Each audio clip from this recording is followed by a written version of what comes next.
Just get comfortable. Craig. Oh, what's your name? My name's Craig. Craig. Yeah. I thought Mr. Stewart was going to be here. Yeah. No. Oh, no. You got me instead. No, he's here. No. What's your name again? It's Craig. Greg. What? It's Craig, sir. Greg, sir. I'm Sir Patrick. You're Greg, sir. So amazing. So amazing. So, you know, of course this panel talks about Star Trek The Next Generation, but really, you're also all the stars of Picard Season 3 as well. I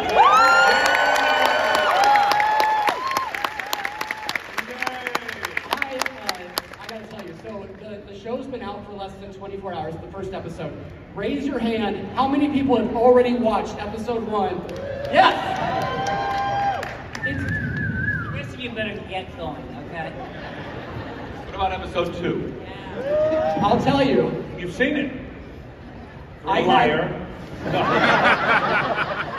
I've had the chance to watch a few of the episodes, and I gotta tell you, what's coming next is just absolutely remarkable, including some episodes directed by Mr. Jonathan Frakes as well.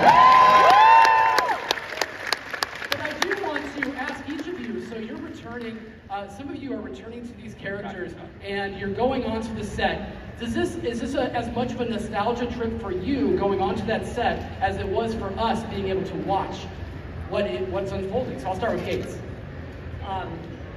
No, because it's a totally different bridge.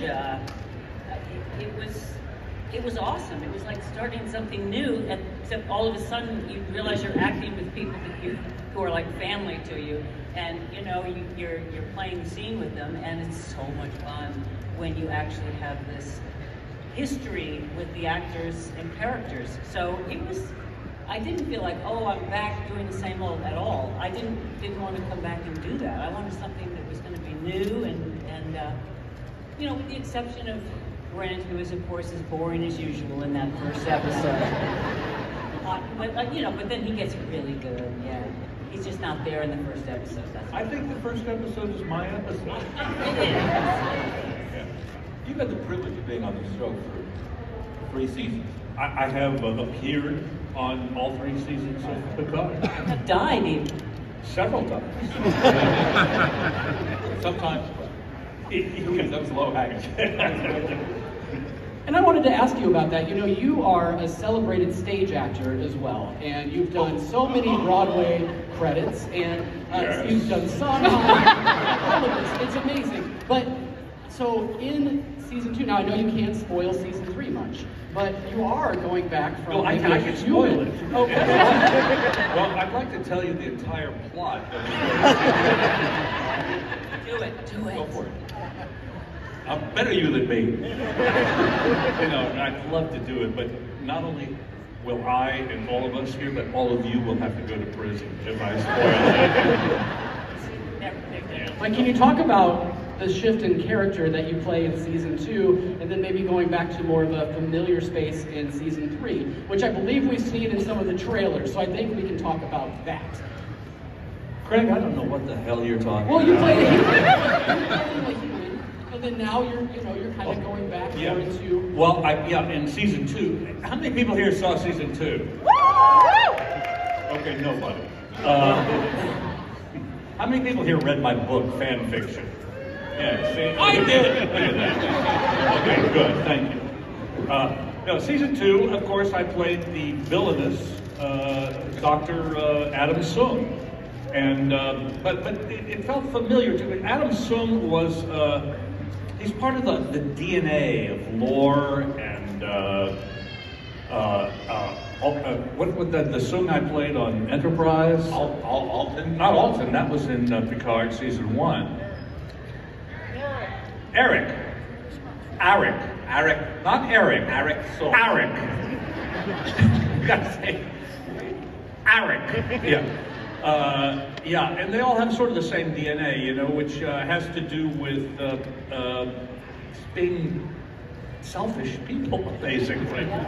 I can't tell you what's going to happen, really, in season 3 of Picard, because I haven't seen it. But once I watch it, I want us all to get back together again, and we'll talk about it. Absolutely. Yeah, that's great. Now, Gates, the very first episode, which a lot of people have already seen, Beverly Crusher in this series is, frankly, she's a badass in this series. Yes.